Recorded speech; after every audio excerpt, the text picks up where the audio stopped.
Welcome dear रॉकर्ट्स। आज हम देखने वाले हैं क्रांति। मूवी की शुरुआत में हमको एक आदमी दिखाया जाता है जिसका नाम है सलात्री, और ये कोई मामूली आदमी नहीं है। इसके पास 17,000 प्राइवेट स्कूल की ओनरशिप है और साथ ही ये सलात्री फाउंडेशन भी चलाता है। लेकिन वो इस फाउंडेशन का इस्तेमाल किसी की भलाई के लिए नहीं बल्कि खुद के फायदे के लिए करता है। मेन चीज तो ये है कि कर्नाटका में 17,000 प्राइवेट स्कूल खोलने के बाद अब उसकी नजर थी कर्नाटका के 12,000 सरकारी स्कूलों पर। एक्चुअली सलात्री इन 12,000 सरकारी स्कूल की जमीन पर शॉपिंग मॉल, प्राइवेट स्कूल जैसी चीजें बनाना चाहता है ताकि वो इन सब चीजों से पैसे छाप सके। और इस काम में उसकी मदद करने वाला था स्टेट का एजुकेशन मिनिस्टर वामन राव। इसलिए सलात्री का भरोसेमंद एक आदमी गुंडा नारसप्पा उन दोनों की मीटिंग फिक्स कर देता है और इस काम में साथ देने के लिए मिनिस्टर वामन राव भी मान जाता है। फिर रात को नारसप्पा का बेटा सरकारी स्कूल में जाकर उसकी दीवारों पर दीवार को कमजोर करके तोड़ने वाला केमिकल लगा देता है। इसीलिए जब अगले दिन बच्चे स्कूल में पढ़ाई कर रहे होते हैं तो उस केमिकल की वजह से स्कूल की बिल्डिंग ही टूट जाती है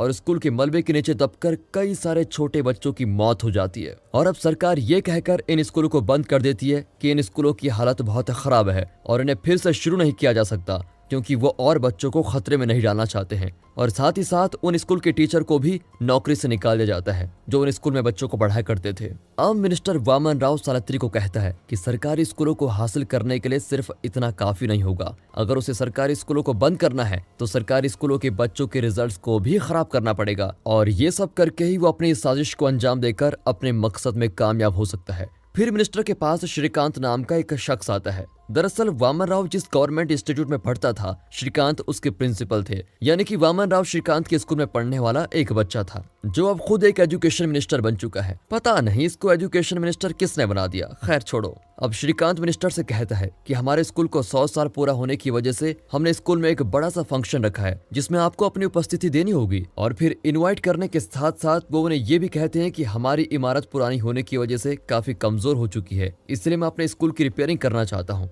और इसके लिए वो मिनिस्टर और गवर्नमेंट के जरिए कुछ हेल्प करने की रिक्वेस्ट करता है। अब ये लालची मिनिस्टर उसके इस काम के लिए हामी तो भर देता है, लेकिन असल में उसकी नजर थी श्रीकांत के स्कूल की जमीन पर। फिर हमें दिखाया जाता है यूरोप में केआर ग्रुप्स के मालिक को, यानी कि क्रांति रायना को, जो मूवी के मेन हीरो हैं, जिसका रोल साउथ के डैशिंग यंग स्टार दर्शन सर ने निभाया है।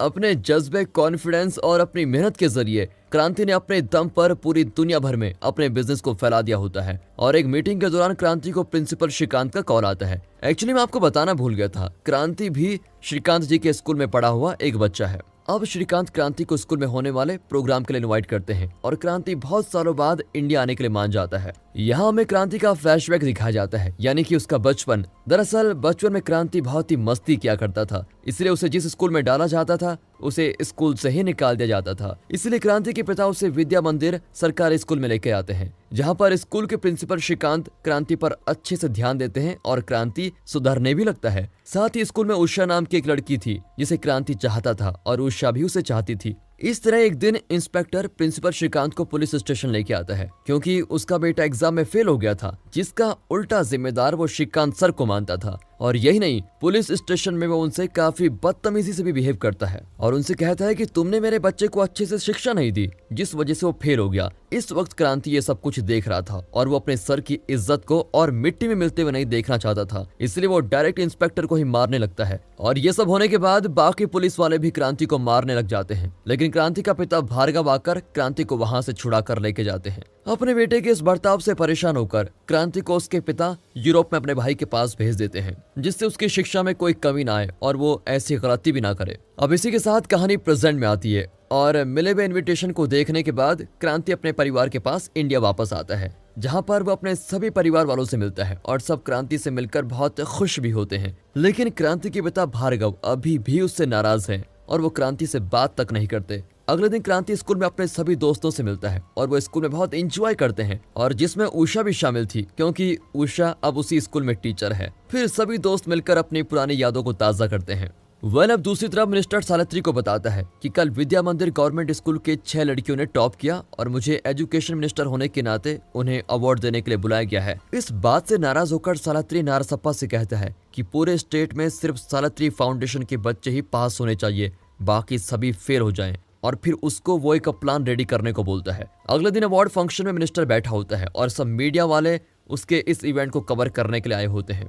लेकिन तभी फंक्शन में एंट्री होती है क्रांति की और सभी मीडिया वाले मिनिस्टर के बदले क्रांति को कवर करने लगते हैं। क्योंकि क्रांति कोई आम आदमी नहीं था, उसे दुनिया का पॉपुलर बिजनेसमैन होने के नाते best businessman of the world का अवार्ड भी मिला था। और जब मिनिस्टर उन स्टूडेंट्स को अवार्ड देने के लिए जाता है तो वो स्टूडेंट्स वामन राव के बदले क्रांति से अवार्ड लेना पसंद करती है, जो देखकर तो मिनिस्टर को काफी अजीब लगता है, मानो कि उसकी कोई इज्जत ही नहीं है। जब विद्या मंदिर स्कूल में एग्जाम पेपर चेक हो रहे होते हैं तभी नारसप्पा का बेटा नजप्पा अपने गुंडों के साथ वहां पर आ जाता है और वो सभी टीचर को धमकाकर कहता है कि इस साल कोई भी स्टूडेंट पास नहीं होना चाहिए। इस बात से सारे लोग डर जाते हैं और अपनी जान को बचाने के लिए सभी टीचर उसकी बात मान लेते हैं। लेकिन उषा इस इंसिडेंट को चुपके से वीडियो बना लेती है और फिर सभी एग्जाम पेपर चेक होने के बाद गुंडे उन एग्जाम पेपर को वहां से लेके जाते हैं। तभी उषा को क्रांति का कॉल आता है, जिस वजह से नारसप्पा के बेटे को पता चल जाता है कि उषा ने उनका वीडियो बनाया है और उषा वहां से भाग जाती है और बाकी सभी गुंडे उसका पीछा करने लग जाते हैं।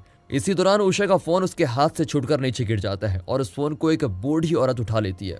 जब क्रांति का उस फोन पर कॉल आता है तो वह बूढ़ी औरत क्रांति को सब कुछ बता देती है, जिसके बाद क्रांति जाकर उन सभी गुंडों की जमकर धुलाई करता है और उषा को बचा लेता है और नारसप्पा को वार्न करता है कि वो स्कूल से दूर रहे। अब अपने बेटे की इस हालत को देखकर नारसप्पा क्रांति से बदला लेने की ठान लेता है, क्योंकि हमारे क्रांति भैया ने कुछ इस तरह से मारा था कि वो ससुराल डायरेक्ट कोमा में ही जा चुका है। अगले दिन जब स्कूल में प्रोग्राम चल रहा होता है तभी नारसप्पा आकर क्रांति से कहता है, तेरी वजह से मेरे बेटे की हालत खराब हुई है, और धमकी देते हुए कहता है, मैंने इस स्कूल की दीवारों पर केमिकल लगवा दिया है जिस वजह से ये बिल्डिंग कुछ समय में गिर जाएगी। अब इस बात से सारे लोग बहुत डर जाते हैं और क्रांति इससे पहले कुछ करता तभी स्कूल की बिल्डिंग गिर जाती है, जिस वजह से ढेर सारे बच्चे जख्मी हो जाते हैं। अब बच्चों की इन कंडीशन को देखकर उन्हें हॉस्पिटल में एडमिट किया जाता है। अब क्रांति स्कूल के प्रिंसिपल श्रीकांत को भरोसा दिलाते हुए कहता है कि स्कूल की बिल्डिंग की चिंता आप मत कीजिए, मैं इस बिल्डिंग को फिर से बनवा दूंगा। जिस पर प्रिंसिपल कहते हैं कि ये काम सरकार का है और सरकार को ही से करना चाहिए, और साथ में वो ये भी कहते हैं कि मेरे कई बार कहने के बावजूद भी मिनिस्टर और बाकी ऑफिसर्स ने भी इसकी तरफ ध्यान नहीं दिया, और अगर तुम्हें कुछ करना ही है तो गवर्नमेंट से उन सभी रुके हुए स्कूल प्रोजेक्ट को बनाने के लिए मजबूर करो जिन्हें सावित्री ने बंद करवा दिया था। अब स्कूल के टूटने के बाद पढ़ाई से बेसहारा हो चुके बच्चों को क्रांति अपने खुद के घर में पढ़ाना शुरू कर देता है ताकि उनके फ्यूचर में कोई नुकसान न हो। वो साथ ही साथ प्रिंसिपल श्रीकांत के साथ मिलकर सभी सरकारी दफ्तरों के चक्कर काटने लगते हैं, लेकिन कोई उनकी बात सुनने को तैयार नहीं होता। और इस सब के पीछे एक ही आदमी का हाथ है, सावित्री का, क्योंकि उसने सभी गवर्नमेंट ऑफिसर्स को रिश्वत खिलाकर उनका मुंह बंद कर दिया था, जिस वजह से वो क्रांति की बात मानने से इनकार कर देते हैं। दूसरी तरफ मिनिस्टर कहता है कि सभी सरकारी बच्चों को प्राइवेट स्कूल में भर्ती किया जाएगा और उनकी फीस गवर्नमेंट भरेगी, लेकिन होता कुछ और ही है। उल्टा बच्चों को ऐसे स्कूल में भेज दिया जाता है जहां पर कोई भी टीचर नहीं है और उन्हें सिर्फ ऑनलाइन लेक्चर दिखाया जाता है और बच्चों के भविष्य के साथ ऐसा खिलवाड़ किया जाता है। यहाँ क्रांति की बहन और उसके पिता दोनों सावित्री के खिलाफ कोर्ट में केस लड़ रहे होते हैं, लेकिन सबूत की कमी और पेपर के ना मिलने की वजह से कोर्ट केस रद्द हो जाता है। फिर हमें दिखाया जाता है कि 12,000 स्कूल में इन्वेस्ट करने के लिए सावित्री ने कई सारे इन्वेस्टर्स को बुलाया था ताकि वही स्कूल में इन्वेस्ट करें। तभी वहां पर क्रांति भी आ जाता है और सबको इसमें इन्वेस्ट करने के लिए मना कर देता है। फिर सभी उसकी बात मान भी लेते हैं, क्योंकि क्रांति वैसे एक बहुत बड़ा बिजनेसमैन है और उसकी जान पहचान होने की वजह से वो सारे इन्वेस्टर्स उसकी तरफ मुड़ जाते हैं। अगले दिन क्रांति के घर पर ढेर सारे सरकारी ऑफिसर्स आ जाते हैं और अचानक पड़े इस इनकम टैक्स की रेड के पीछे हाथ होता है सावित्री का, जो अब क्रांति को पूरी तरह से बर्बाद करने के पीछे पड़ा हुआ है। और यही नहीं, दूसरी तरफ क्रांति के दूसरे घर पर चल रहे स्कूल को भी बंद करवा दिया जाता है। पुलिस वाले भी सावित्री से मिले होते हैं। वो क्रांति के पिता को पुलिस स्टेशन लेके जाने की वजह उल्टा सावित्री के हवाले कर देते हैं। तभी क्रांति को सावित्री का कॉल आता है और वो कहता है कि मैं तुम्हारे पिता को छोड़ रहा हूँ। एक्चुअली उसने ये सब इसलिए किया था ताकि वो क्रांति को अपना दबदबा और पावर दिखा सके, और साथ में वो क्रांति से ये भी कहता है तुम यहाँ से जल्दी यूरोप वापस चले जाओ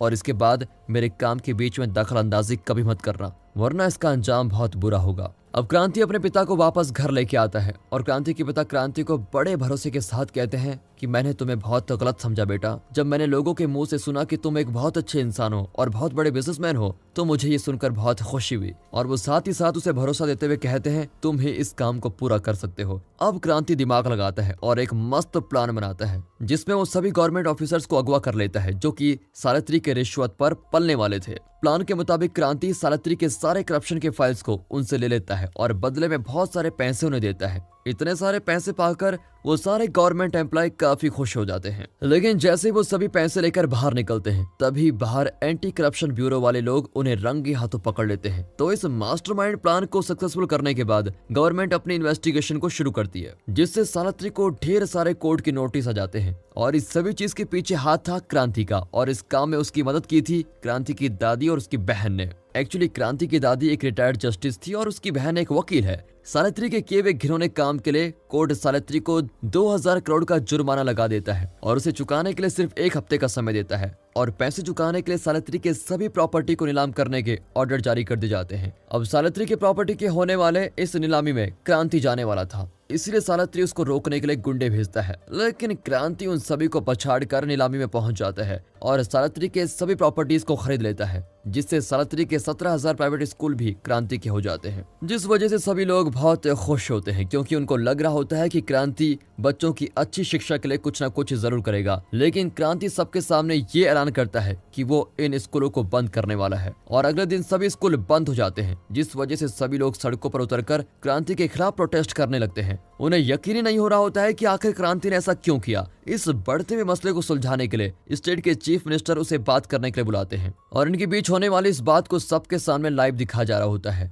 जिसे वहां के सारे लोग लाइव देख रहे होते हैं। अब क्रांति कहता है कि मैंने जब अपने प्राइवेट प्रॉपर्टी के 17,000 स्कूल को बंद कर दिया तो सभी को शिक्षा के अधिकार की याद आ गई, और जब गवर्नमेंट ने 12,000 सरकारी स्कूल को बंद कर दिया तो आपका कानून कहाँ था? आपके इन स्कूल को बंद करने की वजह से उन स्कूल के टीचर की नौकरी चली गई, मजबूरन उन्हें कुछ और काम करना पड़ रहा था, और जिन बच्चों को इस उम्र में पढ़ाई करनी चाहिए वो मजदूरी कर रहे हैं और दर दर की ठोकरें खा रहे हैं। साथ ही क्रांति कहता है कि अगर गवर्नमेंट उन 12,000 स्कूल को फिर से बनाकर शुरू करती है और सालत्री और उसके लोगों को उनके किए गई सजा देती है, तो मैं अपने 17,000 स्कूल को फिर से खोलकर सरकार के हवाले कर दूंगा। अब क्रांति की इन सारी बातों को मानकर गवर्नमेंट फैसला लेती है, जिसमें वो उन 12,000 स्कूलों को फिर से शुरू करने का ऑर्डर देती है। और यहाँ मिनिस्टर भी अपनी गलतियों को मानकर फाइनली इस्तीफा दे देता है। और यही नहीं, वो सारे घोटालों के खिलाफ गवाही देने का भी आश्वासन देता है। और अब आखिरी फैसले के साथ फाइनली चीफ मिनिस्टर भी सारे स्कूलों को ओपन करने के आदेश जारी करती है और सभी लोगों को आश्वासन देती है कि हम स्कूल बनाने के बाद इनमें एक बहुत अच्छी एजुकेशन सिस्टम को फॉलो करके सारे बच्चों का फ्यूचर ब्राइट बनाएंगे, जिससे कोई भी अनएजुकेटेड न रह पाए। तो दोस्तों, अब एक तरफ बहुत खुशी का जश्न था और दूसरी तरफ सालत्री को भी पुलिस ने गिरफ्तार कर लिया है, क्योंकि उसके कांड की वजह से ही बच्चों को काफी तकलीफें हुई थी, बच्चों की जान गई थी।